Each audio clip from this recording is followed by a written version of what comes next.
Meeroob baga nagaan dhufte. Hayyee baga nagaan dhufte. Mee guyyaan har'aa maal fakkaata? Hacaaluu Awwaardii akkamitti argite?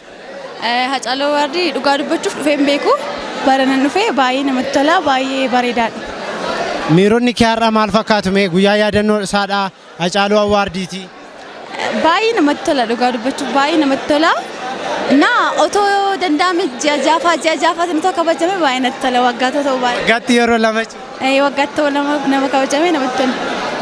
Yeroo akkasitti kaadhimamtoonni yookaan immoo wantoota garaa garaadhaan artistoonni badhaafaman gammachuu akkamii sitti dhaga'ama? Baay'ee natti dhaga'ama dubbachuu hin danda'u gammachuusaa. Bicha gabaabumatti baay'ee namatti tola. Ati tiiktookeradha. Sirba Hacaaluu keessaa baay'ee kan jaallattu isa kamidha? Eessa jirtaa kan jedhu, eessa jirtaa maaloo minaamin kan jedhu jaalladha. Waa simiiteetti jechuudha. Sirba isaa eessa jirtaa jedhu jaallatta. Sagalee keedhaan xiqqoo ishee.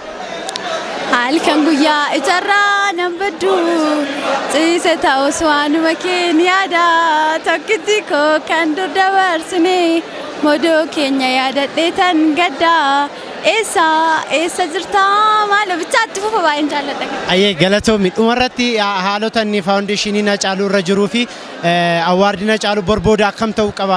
Faawundeeshiniin Hacaaluu hojii akkamii fa'aa hojjechuu qaba? Otoo hojjetee immoo sitti tolattee yaadda? Kanaa olitti akka bakka guddaatti kabajamu barbaada. Itoophiyaa keessa darbee bakka biraatti bakka alafaatti kabajame baay'ee natti tola Itoophiyaa irra darbee. Ayyee ulfaadhu galatoomi. Galatoomi eegamatti maqaan Efaat isin jaalatamtoota. Yaa warra aadaa kennan beekne afaan Amaariffaa warra beekanii aadaa kennan beeknetti aadaa kenna beeksisaa duudhaa kenna beeksisaa gootota kennetti himaa saniin beekama TikTok kanarratti. Yaa bareeda yaa jabaa ofii nama jabaa sanitu jabeeffata yaa namni biraa dhufee nu jabeessu artistiiwwan keenya numatu jabeeffachuu qaba jedhee tanan yaada saniifuu wanta shaggaa hirmaadheen beeku yeroo duraati argama awwaardii yaa awwaardii duraa kiyya duraa jalqabaa kiyya yaa ka jalqabaa kiyya immoo Hacaaluu ta'uun isaa wanta guddaadha beektaa yaa isin jaalladha uummata jaallatamaati isin jaallatamtoota isin jedhe kaa maal jedhare isin jaalladha ayyee. Mee guyyaa har'aa haala kamiin ilaaltaa? Miirota akkamiitu sitti dhaga'ame? Guyyaan har'aa guyyaa adda ta'edha anaaf maaliif goota keenya Hacaaluu Hundeessaa kan ittiin yaadannudha. Hacaaluu nama beeku immoo sirriitti beekan waan ta'eef isa yaadachuun iyyuu waan guddaadha anaaf. Kanaafiyyuu guyyaan kun anaaf miiningii baay'ee qaba. Kanaafiyyuu baay'ee gammadeera. Mee sagantaa har'aa haala inni qophaa'e irratti awwaardiin maal fakkaata ture? Haala kamiin argite? Faawundeeshiniin Hacaaluu haga ammaatti hojii gurguddaa hojjechaa jira. Sunoo haala kamirra jira? Sagantaa har'aa kana baay'eetti gammadeera asuma dhugaa dubbachuu fi akka aartii Oromootti waan hedduu hojjete waan guddaa hojjete jedhee yaada. Faawundeeshinii Hacaaluu Hundeessaan immoo akkuma beeknutti waan baay'ee hojjechaa jira. Kanaafiyyuu baay'ee deeggaruu qabna. Awwaardiin kun immoo baay'ee awwaardii gaarii ta'ee fi awwaardii adda ta'edha. Akkuma Oromootti baay'ee gammachuutu natti dhaga'ama jechuudha. Namoota sagantaa kanallee haala kanaan miidhagsanii bareechanii gahee olaanaa taphataniif dhaamsa akkamii fi ofuma keef immoo saba bal'aa kana artistii gameessa kana of gidduudhaa dhabeef dhaamsa akkamii dhaamta dhumarratti? Namoota kana keessatti gahee baay'ee qabanitu jira. Kanaafiyyuu hunduma isaanii galatoomaa jechuun barbaada. Maaliif xinnaatus malee nan beeka maal akka tures nan beeka akkama ulfaata akka ta'es nan beeka. Goonni keenya caaltuun immoo yookaan kiyyaan immoo baay'ee jabduudha. Ishee duukaa dhaabbachuu qabna jedhee yaada. Instituutioniin adda addaa ispoonsarii gochuudhaan kana caalaa immoo waan bareedu qopheessuu fi ispoonsariitu nu barbaachisa. Ispoonsarii nu deeggaruu qabu. Namni hundumtuu iyyuu immoo waan qabuun jechuun maallaqaan illee haa ta'u yaadaan illee haa ta'u nama duukaa dhaabbachuun waan guddaadha jedhee yaada. Kanaafiyyuu nama hundaaf illee yoo dandeessan faawundeeshinii Hacaaluu Hundeessaa deeggara awwaardii kana deeggaraan jedha dandeessan illee miti garuu dirqamuma jedhee yaada. Kanuma jechuun barbaada. Ayyee boontu turtiin wajjin taasisteef guddaa ulfaadhu galatoom. Hedduu ulfaadhatillee.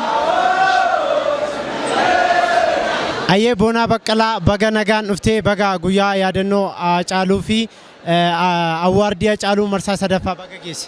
Ayyee baga walumaan geenye guyyaan kun guyyaa seena qabeessa. Argineetu marra qaqqabnee iddoo kanatti dhufnee hirmaachuu keenyattuu gammachuu guddaan nutti dhaga'ama. Baga walumaan geenye. Mee boonsaan egaa boonaan kan inni beekamu miidiyaa hawaasaa irratti sagaleen sagalee Hacaaluu fakkaata. Namoonni baay'ee isa sappoorti godhu. Sagaleen kee Hacaaluudhaan addaan baatee hin qabu. Mee Hacaaluun fakkeenya akkamii sii ta'a? Hacaaluun ana qofaaf otoo hin taane ispeeshaalii dhaloota dakaa guddachaa dhufaa jiru kanaaf hundumaaf fakkeenyadha jechuun Hacaaluun hunduma keenya wanta inni nu barsiisee jira. Hacaaluu irraa wanta barannee jira. Kanaaf Hacaaluun fakkeenyummaarra darbee akka nama waarraa baratutti jechuun nama waa si barsiisee nama sanarraa waa barattee yeroo hunda fakkeenya godhattee nama sana akka fuulleetti fuuldura keewwattee nama sana laalaa daandii nama sanarra deemtudha waan ta'eef Hacaaluu irraa waan guddaa baranne kana jennee dubbachuun amma nutti ulfaatutti Hacaaluu irraa wantoota gurguddaa baranne irraa jechuudha. Awwaardii Hacaaluu marsaa sadaffaa haala kamiin ilaalte wantoonni ati argite maal fakkaata? Akkanarra dhufetti yeroo jalqabaatiifan dhufe amma haala gaarii irra jira. Akkanarra laaletti ajaa'iba haalli itti isaan badhaasaa jiranis sagantumtichiyyuu kaayyoonsaa artistoota lafaa dhufoo hedduu artiin Oromoo daran akka jabaatu gochuudha waan ta'eef sanarratti gahee guddaa akka taphatan abdii guddaan qaba. Ajaa'iba jechuun barbaada. Egaa boonaan kan inni ittiin beekamu sagaleensaa sagalee Hacaaluu fakkaata waan ta'eef mee sirba Hacaaluu keessaa kan jaallattu baay'ee jaallattu tokko kan amma sitti dhufee jiru sagalee keedhaan sirraa dhagahuun barbaada. An sirba kanallee baay'ee yaaluu erga jettee si yaala. Walirraa fagaanne kinoo dugda garaa taane natti dhiiste deemta tisoo seenaa garaan baane. Achi buuteen kee dhabame akka miila bakarwaare. Achi hundeessaa ilma Oromoo wal jaalacha wal dhabnaare. Ayyee boona ulfaadhu guddaa galatoomii dhumarratti yoo waan dhaamtu qabaatte gamanumaan si affeera. Kan inni dhaamu awwaardiin kun bifa kanaan akka itti fufu jechuun barbaada. Maaliif jennaan namoota hedduu akka inni gara artiitti fidu jajjabina akka inni namaa kennu. Anumtu har'a dhufee iddoo kanatti argame ilaaluu kiyyattuu gammachuu guddaan natti dhaga'ame. Warra badhaafamaniif immoo Haceen maal akka ta'e uummata Oromoo biratti hundi keenya hin beekna waan ta'eef sunnaaf gammachuu guddaadha. Wanti kun seeraan itti fufuu qaban jedha. Galatooma. Ayyee ulfaadhu galatoom turtii waan nu wajjin taasisteef sin galateeffadha. Ulfaadhu haadha.